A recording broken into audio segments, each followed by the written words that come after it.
Assalamualaikum warahmatullahi wabarakatuh.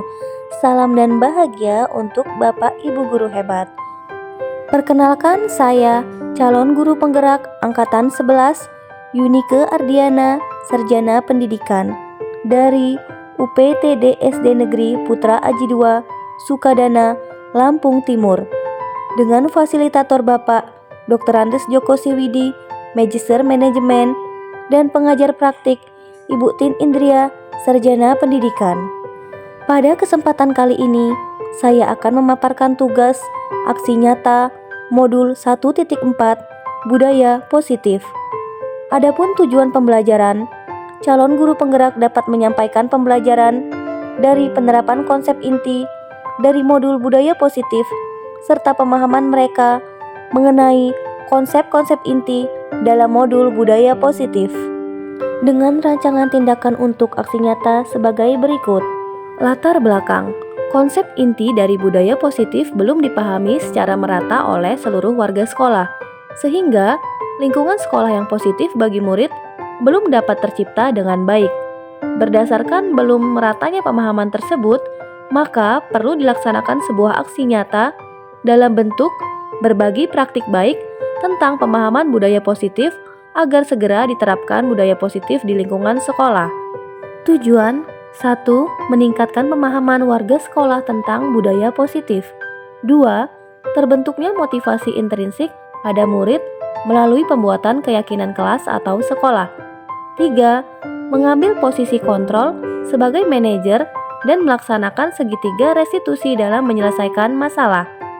Tolak ukur 1. Terlaksananya diseminasi pemahaman budaya positif di sekolah.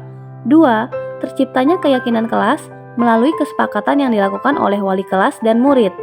3. Warga sekolah saling berintegritas dalam menjalankan keyakinan sekolah yang telah disepakati.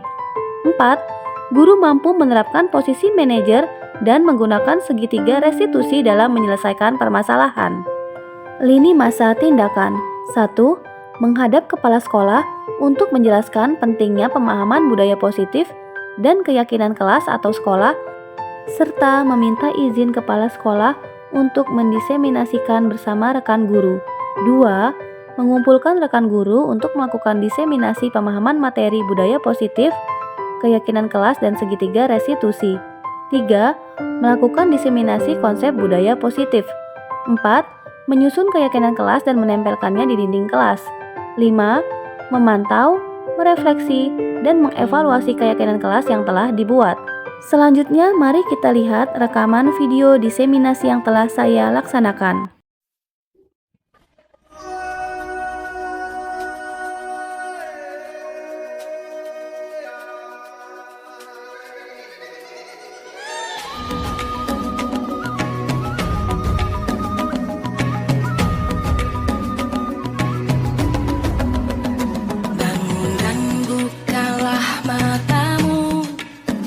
Saatnya meraih mimpimu, arah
Bapak Kepala Sekolah SD Negeri Putra Adi 2, yang saya hormati Bapak Ibu Dewan Guru SD Negeri Putra Adi 2. Pertama-tama mari kita panjatkan puji syukur kehadirat Allah Subhanahu wa taala yang mana atas karunia-Nya kita dapat berkumpul di pagi hari ini dalam keadaan sehat walafiat.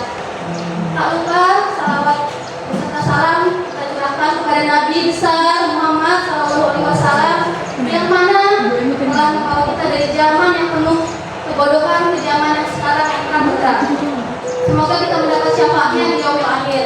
Amin ya rabbal alamin. Baiklah Bapak Ibu, perkenalkan saya Yunika Adriana, calon guru penggerak angkatan 11 dari PTD Negeri Putra Adi 2. Di sini saya akan memaparkan tugas diseminasi budaya positif. Adapun tujuan pembelajaran kita hari ini adalah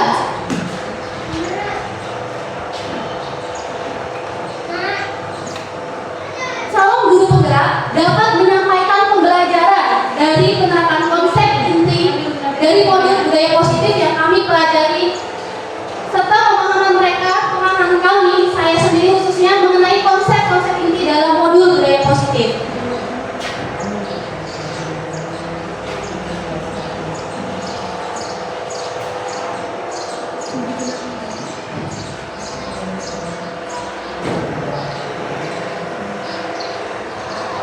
Adapun yang melatar belakangi diadakannya diseminasi ini yaitu konsep inti dari budaya positif belum dipahami secara merata oleh seluruh warga sekolah, khususnya di sekolah kita tercinta ini yaitu PTD SD Negeri Putra Adi 2. Sehingga lingkungan yang positif bagi murid itu belum dapat terlaksana dengan baik.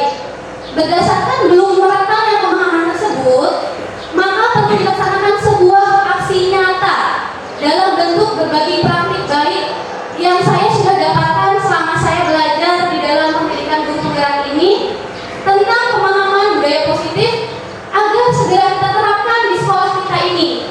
Siap tidak Bapak Ibu? Ya. Kok pada lemas? Mana semangatnya? Coba tepuk semangat dulu. Tepuk semangat. Semangat. Sebelum kita masuk ke materi ini, baiklah kita tepuk fokus dulu ya Bapak Ibu. Tepuk fokus. Belum tahu ya? Tepuk fokus. Melihat, mendengar, mengingat, fokus. Siap Bapak Ibu? Ya. Ya, baiklah ini yang latar belakang kita ya, agar kita warga sekolah UPTD Negeri Putra Adi 2 paham mengenai apa itu budaya positif. Selanjutnya,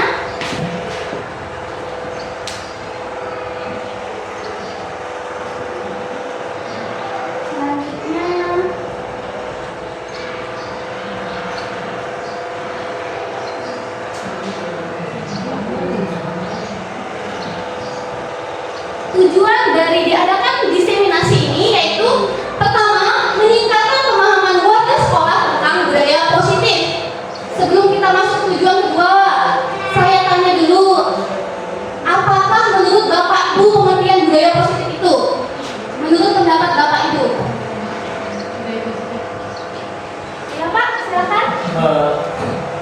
Kalau menurut saya, budaya positif itu adalah kegiatan yang dilakukan oleh warga sekolah tentang kegiatan yang positif, tentunya untuk mendukung atau membuat sekolah itu lebih disiplin lagi seperti itu. Terima kasih.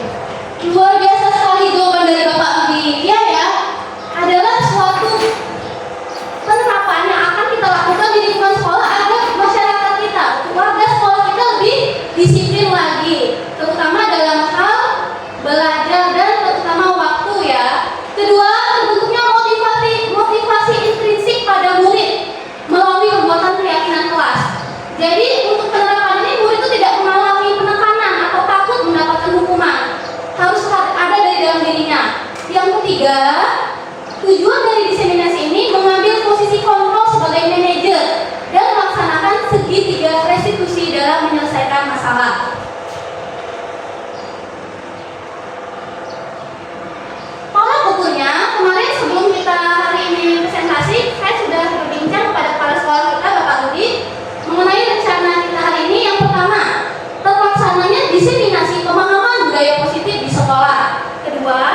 terciptanya keyakinan kelas melalui kesepakatan yang dilakukan oleh wali kelas dan murid. Ketiga, warga sekolah saling berintegritas dalam menjalankan keyakinan sekolah yang telah disepakati. Keempat, guru mampu menerapkan posisi manajer dan menggunakan segitiga restitusi dalam penyelesaian masalah. Selanjutnya, lini masa tindakan. Kemarin yang pertama saya lakukan menghadap kepala sekolah Bapak Rudianto untuk menjelaskan pentingnya pemahaman budaya positif dan keyakinan kelas atau sekolah, serta meminta izin kepala sekolah untuk mendesimasikan ya Pak ya, untuk memaparkan materi hari ini bersama rekan guru Bapak Guru Hebat SD Negeri Putra Adi II. Yang kedua, mengumpulkan rekan guru untuk melakukan diseminasi pemahaman materi budaya positif, yaitu hari ini tujuan saya menunjukkan keyakinan kelas dan segitiga restitusi yang saya terapkan di kelas 1. Ketiga, melakukan diseminasi konsep budaya positif. Keempat, menyusun keyakinan kelas dan menempelkannya di dinding kelas. Ini juga sudah saya terapkan di kelas 1. Dan yang kelima, kita memantau kembali, merefleksi dan mengevaluasi. Berhasil tidak budaya positif atau keyakinan kelas yang sudah kita sepakati?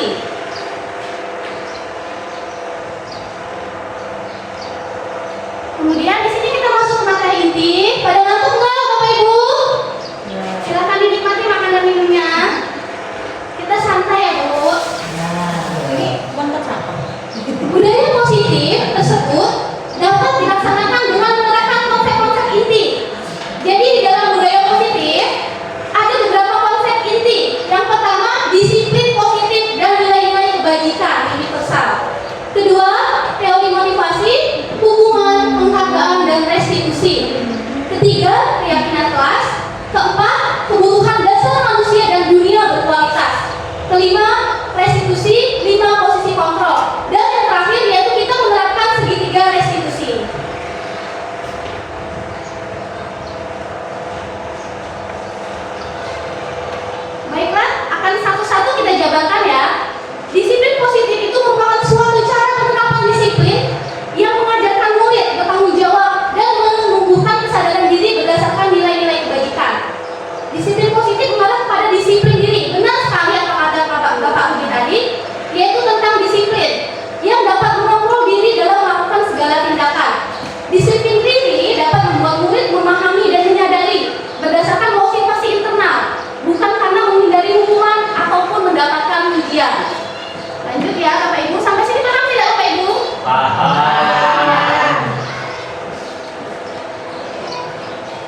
Karena dia takut ditilang. Aku ditilang itu. Berarti motivasi kita selama ini menggunakan helm itu motivasi ekstrinsik dari luar. Kita takut mendapatkan hukuman. Padahal apa yang penting dari helm? Itu untuk menjaga keselamatan kita. Jika terjadi sesuatu, kepala kita aman. Itu untuk diri kita, untuk polisi kita. Untuk kita, diri kita, untuk polisi.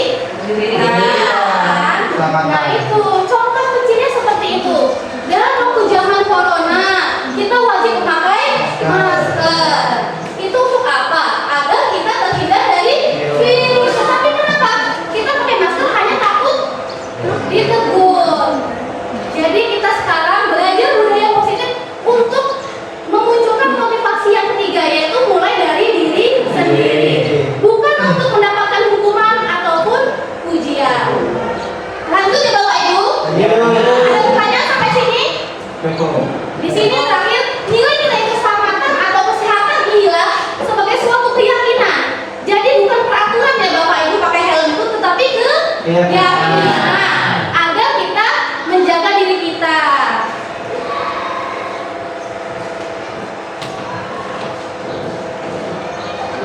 Selanjutnya, untuk membuat prosedur keyakinan kelas bisa kita terapkan sedikit demi sedikit, tahap demi tahap di kelas kita. Kemarin saya sudah mencoba mengajak kelas fase A, bisa kelas 1, kelas 2 digabungkan, kita bekerjasama dengan rekan guru untuk membuat kesepakatan kelas atau keyakinan kelas. Yang pertama, mempersilahkan warga sekolah dan murid-murid di sekolah atau kelas untuk bercurah pendapat tentang peraturan yang perlu kita sepakati di kelas. Kedua, mencatat semua masukan dari para murid dan warga sekolah. Ketiga, susun keyakinan kelas sesuai prosedur pembentukannya.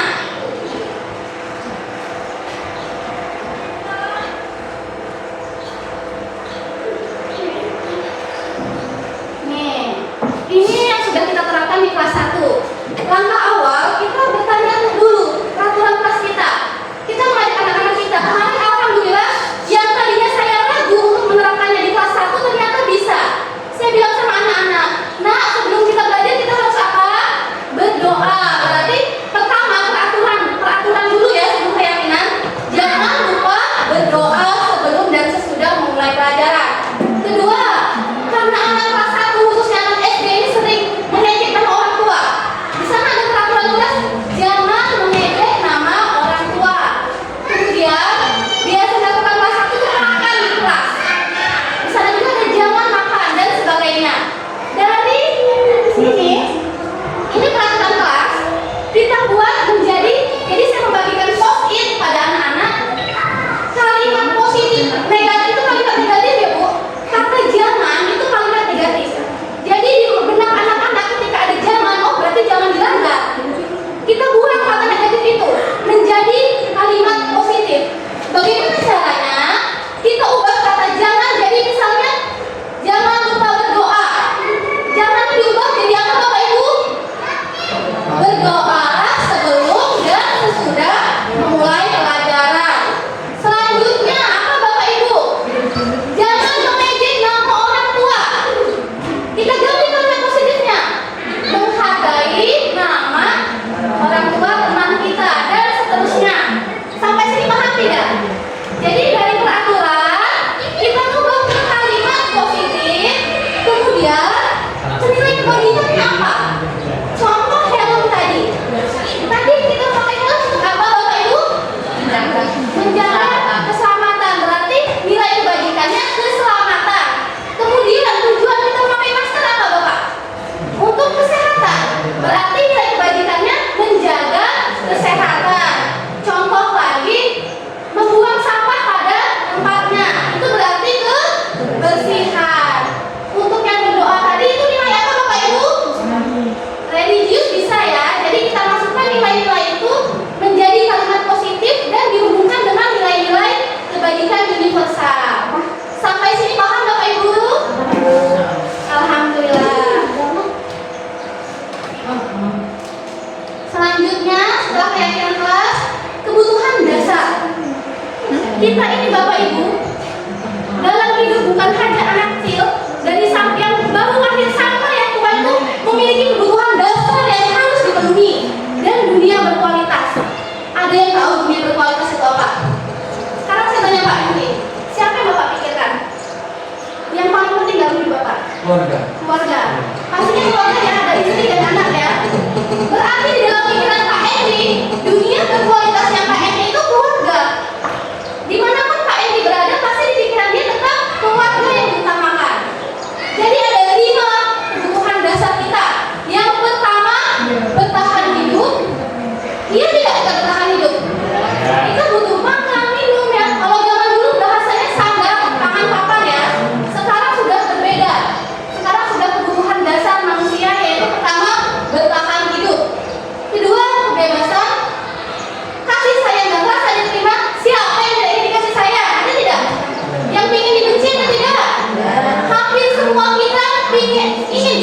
Ibu Ambar, guru wali kelas 2A di SD Pelita Hati, sedang bingung menghadapi ulah salah satu murid di kelasnya.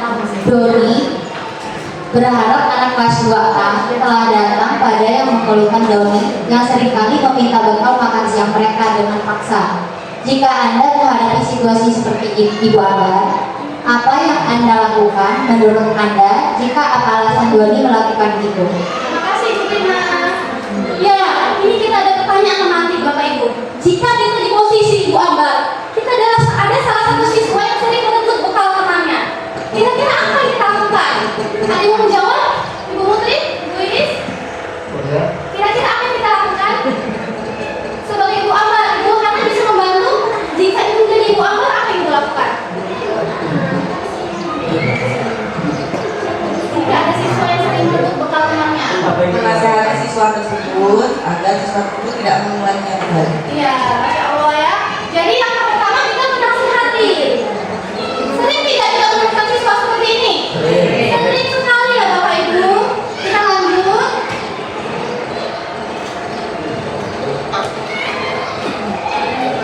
Menuju pada situasi yang sedang dihadapi Ibu Ambar di atas, dalam konteks penegakan disiplin positif, Ibu Ambar sebaiknya mencari tahu alasan Doni ya Bu. Ya, tadi kata Bu Ana menasihatinya.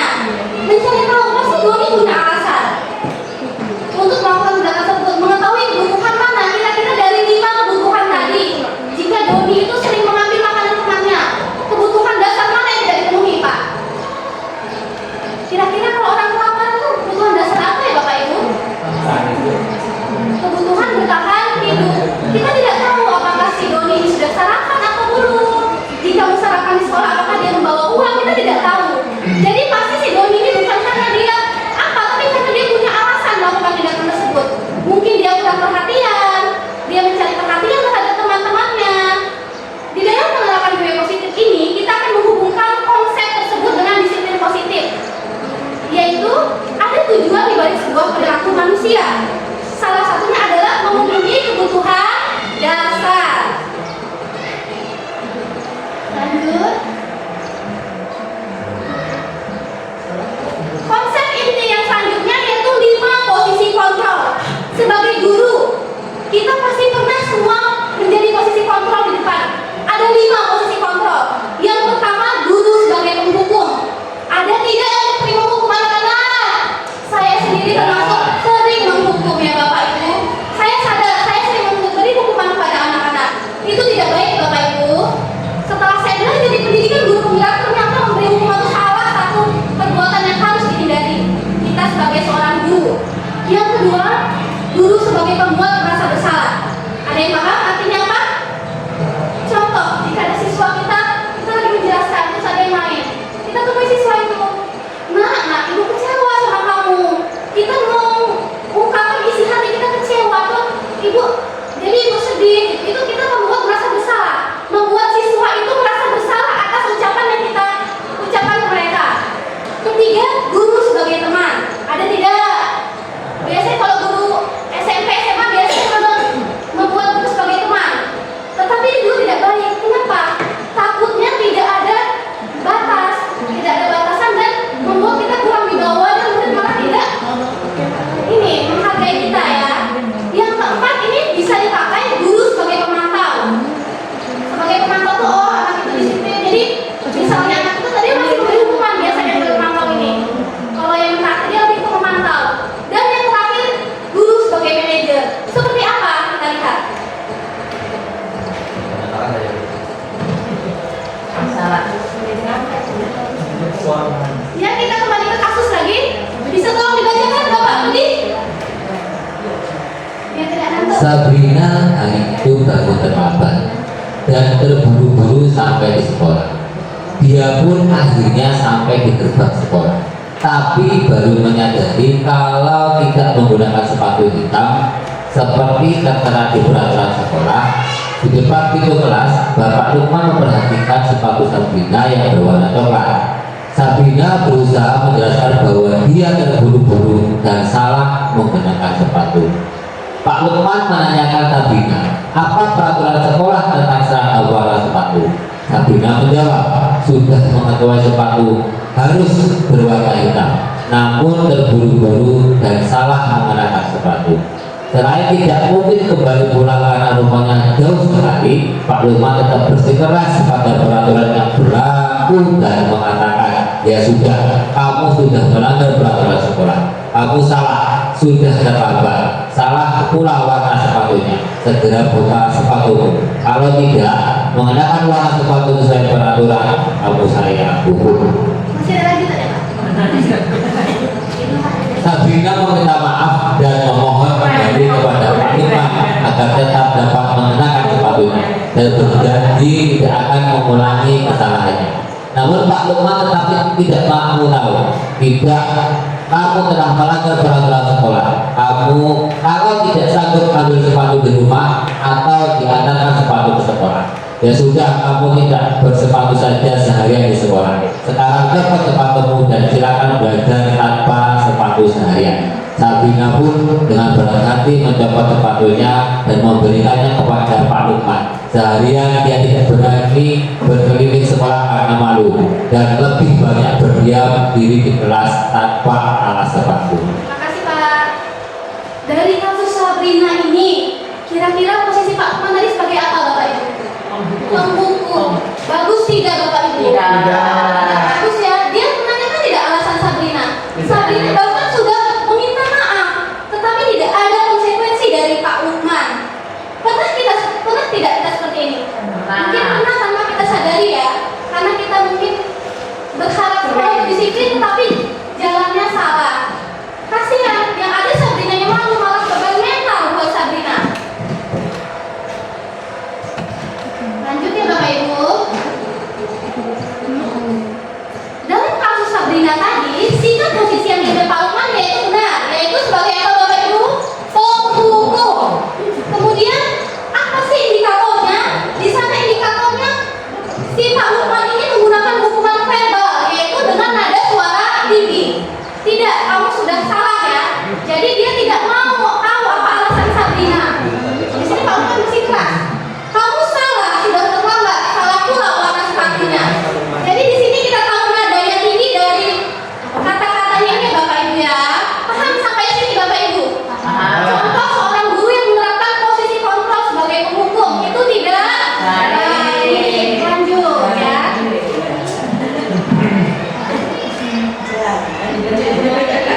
Nih, di antara kelima posisi kontrol, posisi terbaik seorang guru adalah sebagai manajer.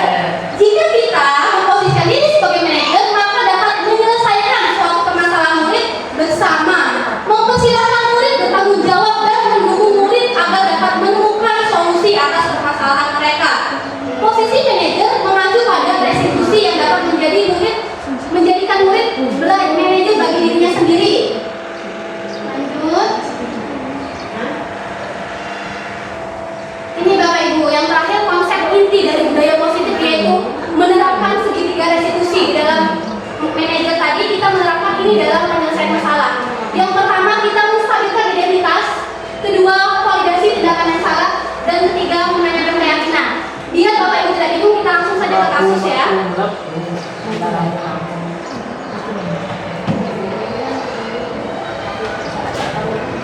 Ini pada hari Senin Muhammad Bani Asti menjadi petugas upacara. Tetapi dia terlambat datang ke sekolah. Tidak kedengaran Bapak Ibu ya?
Di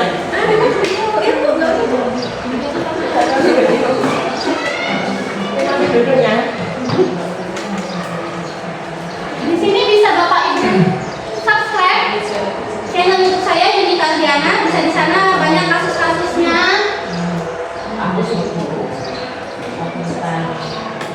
Ini langsung kita lihat Bapak Ibu ya.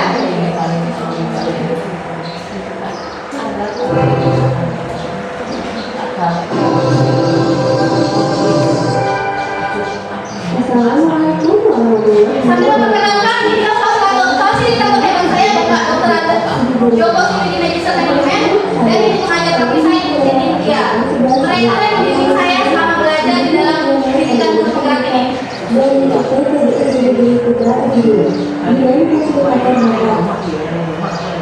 Ini saya akan menawarkan demonstrasi konsep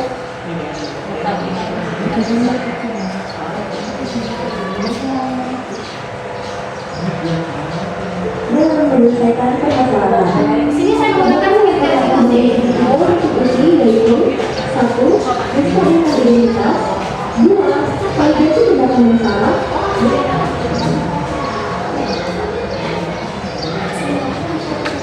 Lakukannya salah. Setiap tindakan kita dilakukan dengan suatu tujuan, yaitu memenuhi kebutuhan dasar. Menurut teori konsep, semua tindakan manusia, baik atau buruk, 3. Berantas keyakinan.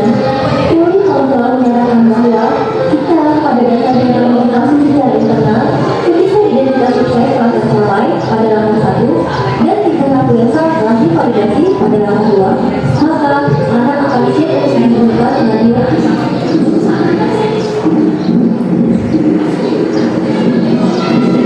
Itulah yang dia percaya dan berpikir menjadi orang yang dia inginkan. Kasus 1. Ini Bapak Ibu silakan bisa. Pada hari Senin Menurut hari Bayi 2 minggu yang lalu ada salah satu siswa yang terlambat. Dan di sini kita menangani dengan segitiga. Sebagai seorang guru, posisi kontrol yang saya ambil adalah sebagai manajer, yaitu dengan menerapkan segitiga eksekusi sebagai berikut. Ini siswa kita yang paling terlambat.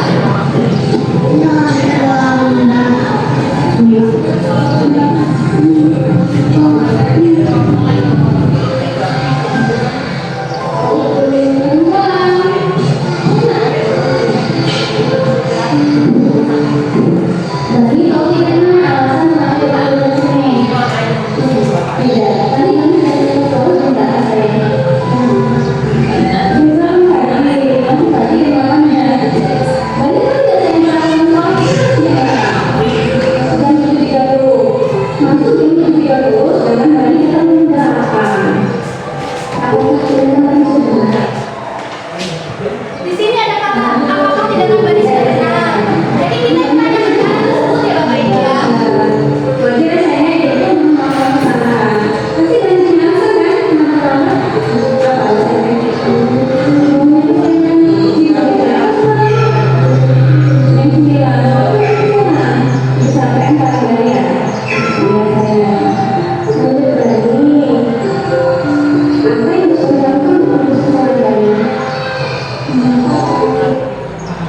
Nah di sini yang pertama, dulu ya Bapak Ibu, kita yang pertama menstabilkan identitas. Di sana kita mewajarkan diri kita posisi anak tersebut. Wajar ya nak, kita manusia pernah melakukan kesalahan. Itu salah satu katanya ya. Atau wajar kamu melakukan itu ibu. Namanya manusia, manusiawi ya melakukan kesalahan. Jadi kita tidak boleh menjudge atau langsung ini kita menilai orang tersebut, menghukum anak tersebut. Tidak ada kata-kata hukuman di dalam segitiga diskusi ini. Kita menggunakan kata hukuman ya Bapak Ibu. Jadi kita mewajarkan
Apa sih menstabilkan identitas itu?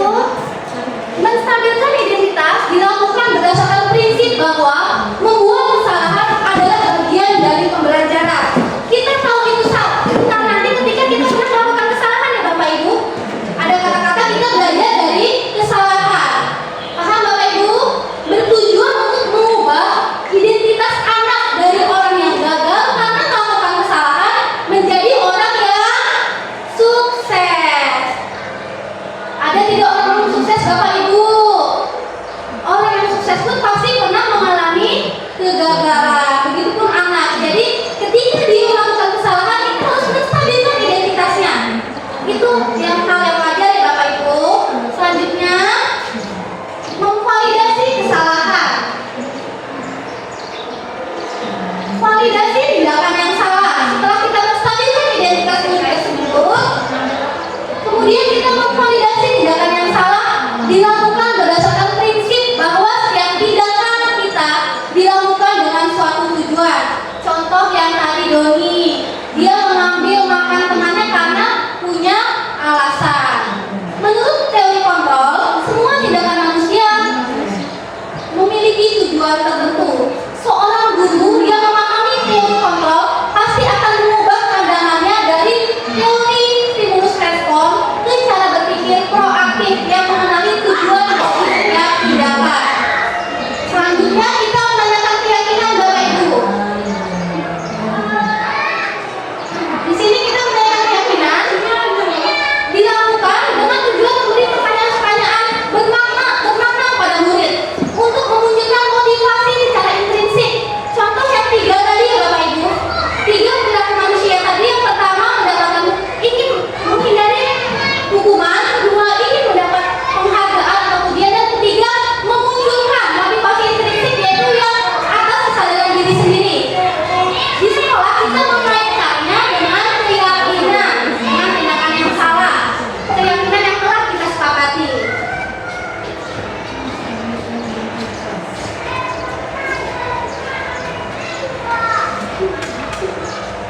Ini akan saya beri satu contoh lagi Bapak Ibu untuk mendalami agar Bapak Ibu lebih menguatkan lagi apa sih itu restitusi.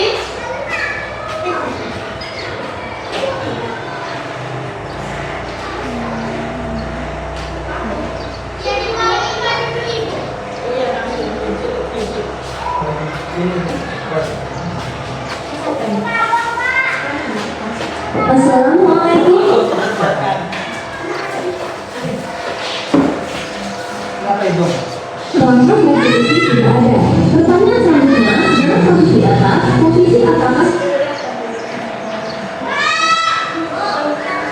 kami akan memposisikan diri sebagai manajer? Menarik kemeja Anto dengan kasar. Di sini untuk lebih menguatkan lagi pemahaman Bapak Ibu tentang apa sih itu posisi manajer dan apa itu penerapan segitiga restitusi. Di sini ada kasus yang terakhir yaitu ketidakberatan Bapak Ibu ya. Anto dan Dino sedang bermain bersama di lapangan basket dan tiba-tiba terlibat dalam sebuah pertengkaran adu mulut. Dino pun menjadi emosi dan mengadakan kontak fisik atau mereka bertengkar.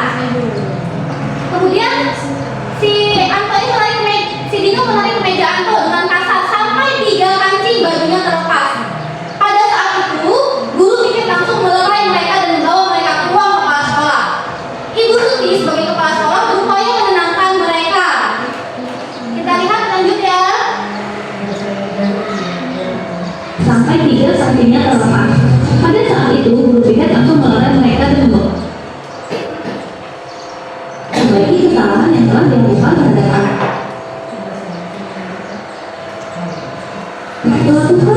tulis dan jawab ulang pertanyaan.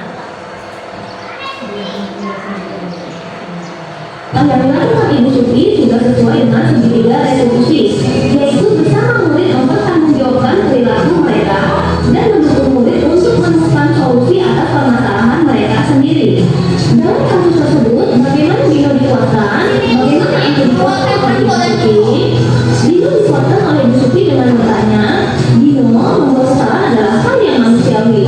Mempertahankan diri adalah hal yang penting, tetapi Dino seharusnya memikirkan cara lain yang mungkin lebih efektif. Apakah Dino bersedia memperbaiki kesalahan yang telah dilakukan terhadap Anto? Anto dikuatkan oleh Bu Suti dengan bertanya, hal apa yang bisa dilakukan Dino untuk memperbaiki masalah? Kira-kira nilai-nilai kebajikan atau keyakinan sekolah apa yang dituju dalam kasus tersebut? Jelaskan. Nilai-nilai kebajikan yang dituju adalah tanggung jawab. Dino memperbaiki kancing baju Anto sebagai bentuk dari pertanggungjawaban. Kemudian mandiri.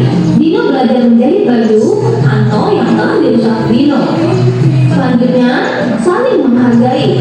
Dino dan Anto saling memaafkan. Demikian presentasi. Demikian Bapak Ibu penjelasan saya, diskriminasi saya tentang budaya positif. Untuk selanjutnya saya akan membuat sesi pertanyaan atau umpan balik. Adakah Bapak Ibu yang ingin bertanya atau mengasih saran pendapatnya kepada saya? Silakan. Buana. Terima kasih. Assalamualaikum warahmatullahi wabarakatuh. Waalaikumsalam warahmatullahi Saya akan wabarakatuh. menanyakan sesuai dengan pengalaman ya, dan sebagai seorang guru, bahwasanya guru itu kan bermacam-macam sifat dan karakter mereka. Ada macam sifat dan karakter mereka.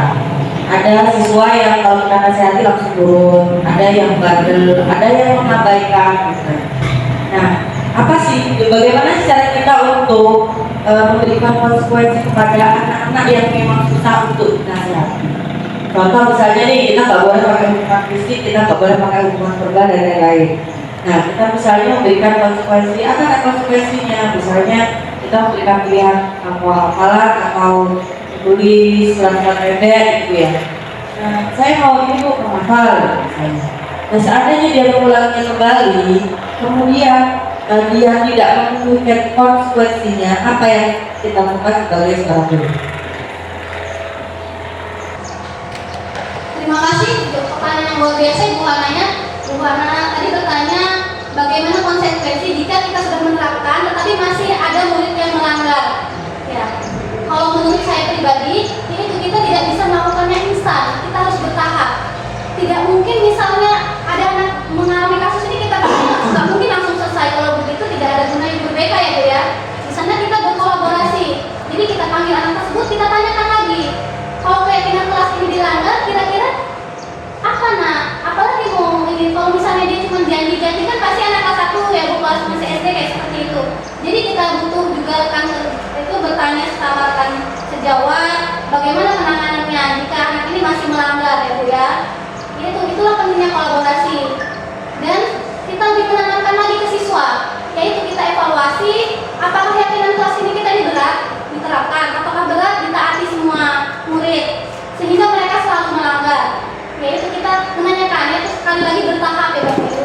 Kita tidak bisa langsung instan anak tersebut langsung baik, tapi pelan-pelan. Ketika dia melanggar mungkin pelanggarannya tidak seperti yang kemarin ya. Jadi kita ulangi lagi segitiga restitusinya, kita jangan pernah bosan. Jadi kita lakukan ini secara konsisten dan kita evaluasi juga. Jadi keyakinan kelas yang sudah kita buat tidak semata-mata udah selesai. Kita evaluasi kembali, kita refleksikan apa sih yang salah kok anak-anak masih melanggar. Padahal ini mereka yang membuat. Ya, terima kasih Bu Ana.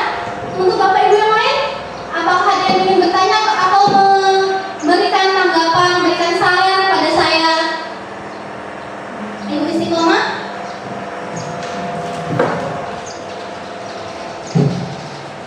Assalamualaikum warahmatullahi wabarakatuh. Terima kasih dari penjelasan tentang kolaborasi ya, budaya positif. Jadi tentang budaya positif itu harus diterapkan secara berkesinambungan, ya. Berkesinambungan itu tetap telaten maksudnya, ya. Tidak boleh satu kali. Jadi harus berkesinambungan turun menurun ya, tidak boleh secara instan, karena kita yang namanya anak-anak itu kan kadang ingkar apa yang dijanjikan kepada kita. Misalnya saya janji tidak akan mengulangi perbuatan saya lagi, tetapi masih tetap tiap hari. Misalnya contohnya anak-anak yang sering mengatakan orang tuanya ya, itu sering sekali bermain, katanya cuma main-main Bu. Nah, tetapi masih tetap. Jadi kita sebagai pendidik atau guru, kita harus tetap mengingatkan, tidak boleh bosan-bosan dalam mengingatkan anak-anak didik kita. Itu aja. Terima kasih. Terima kasih untuk diskusi kamu, luar biasa sekali yang masukannya. Jadi kita harus melakukannya secara berkesinambungan, berkelanjutan, tidak boleh saat ini saja besok sudah lupa. Jadi kita harus membiasakan kebiasaan budaya positif agar menjadi sebuah kebutuhan. Kalau kita sudah butuh, tanpa diperintah, tanpa dipandu, kita harus melaksanakannya Bapak Ibu ya, karena sudah menjadi kebutuhan kita. Jadi dari peraturan menjadi sebuah kesepakatan kelas, dan akan kita biasakan, kita lakukan kebiasaan setiap hari secara berkesinambungan dan berkelanjutan agar menjadi sebuah budaya atau kebutuhan yang nantinya akan kita terapkan tanpa adanya paksaan. Baiklah Bapak Ibu, semoga diseminasi kita hari ini, pemaparan yang saya sampaikan bisa membuat keluarga sekolah kita semua berkolaborasi, bekerja sama untuk menumbuhkan budaya positif di sekolah. Tadi yang pertama yaitu untuk meningkatkan pemahaman warga sekolah. Alhamdulillah hari ini sudah kita sampaikan, sudah kita diseminasi bersama-sama di kelas tercinta kita ini, di sekolah tercinta ini, agar tercipta suasana budaya positif. Kemudian terbentuk motivasi intrinsik pada murid melalui pembuatan keyakinan kelas atau sekolah. Jadi nanti kalau secara bertahap, ketika kita semua kelas sudah menerapkan keyakinan kelas, untuk selanjutnya kita bisa membuat keyakinan sekolah Bapak Ibu. Siap tidak Bapak Ibu? Kita membuat keyakinan sekolah bersama dengan guru dan tata usaha beserta warga sekolah yang lainnya, bila perlu juga dengan penjaga sekolah. Kita membuat keyakinan bersama-sama. Bagaimana Bapak Kepala Sekolah? Apakah kita siap suatu saat nanti membuat keyakinan sekolah? Siap. Siap. Jadi keyakinan itu kita sendiri membuat.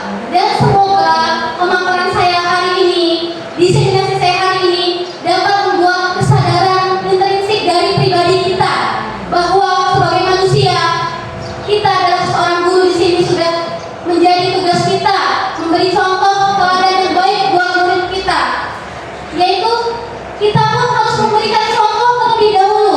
Sebelum kita menerapkan ke murid, kita memberikan contoh yang baik terlebih dahulu. Siap tidak Bapak Ibu? Kita berikan contoh. Ketika gurunya sudah menjadi contoh yang baik, barulah kita bisa menyadarkan murid kita, barulah kita bisa menerapkan budaya positif kepada murid kita. Jadi semua berawal dari diri kita sendiri. Bapak Ibu, ngantuk? Coba semangatnya mana? Sekali lagi coba tepuk semangat.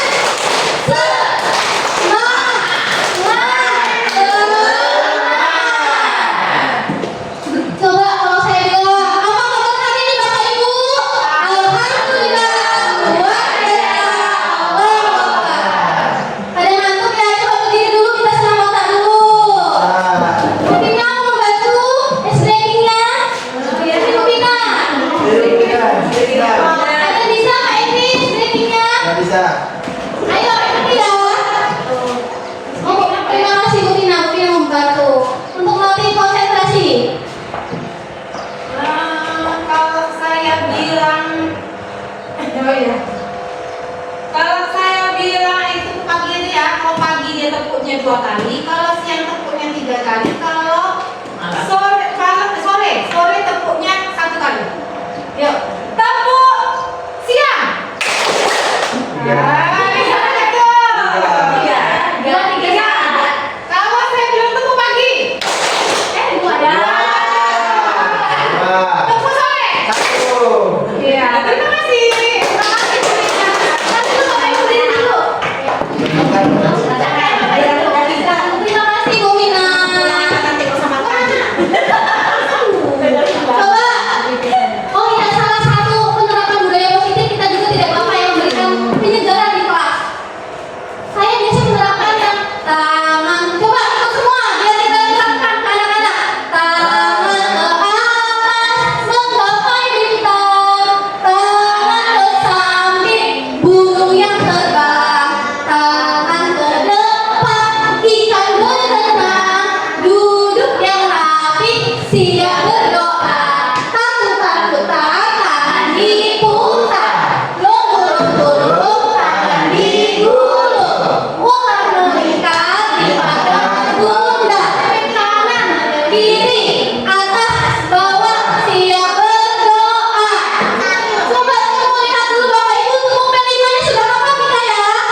Demikian diseminasi yang telah saya laksanakan. Adapun keyakinan kelas yang telah saya buat bersama murid saya yaitu: pertama, saya menuliskan peraturan kelas yang sudah diterapkan. Kemudian, dari peraturan kelas tersebut, saya mengajak murid-murid untuk mengubahnya menjadi kalimat positif dengan nilai-nilai kebajikan. Selanjutnya, setiap murid saya berikan post-it untuk mereka menuliskan nilai kebajikan apa dari kalimat positif tersebut. Bersama-sama saya membimbing murid-murid saya dalam menentukan nilai-nilai kebajikan dalam kalimat positif yang telah diubah dari peraturan kelas menjadi sebuah keyakinan kelas. Setelah itu, murid-murid yang telah selesai menuliskan nilai-nilai kebajikan universal di post-it menempelkannya di papan tulis. Dan kemudian, saya membantu murid-murid untuk mengumpulkan post-it yang berisi nilai kebajikan yang sama. Setelah saya memberi pemahaman ke murid tentang kalimat positif dan nilai-nilai kebajikan universal, selanjutnya saya menjelaskan tentang tabel T dan tabel Y. Apa yang terdengar, apa yang terlihat, dan bagaimana kita berperilaku. Saya pun menjelaskan tentang bagaimana tugas guru ketika pembelajaran dan bagaimana tugas murid seharusnya. Selanjutnya, saya membantu murid-murid saya untuk menuliskan keyakinan kelas di sebuah karton yang akan ditempel di dinding kelas. Kemudian, keyakinan kelas yang telah disepakati ditandatangani oleh saya sebagai wali kelas mereka dan ketua kelas sebagai perwakilan teman-temannya. Dalam memposisikan diri sebagai manajer menggunakan segitiga restitusi, saya telah menyelesaikan sebuah kasus. Salah satunya, kasus murid saya yang terlambat datang sekolah. Video lengkapnya telah saya selesaikan dalam tugas demonstrasi konseptual modul 1.4.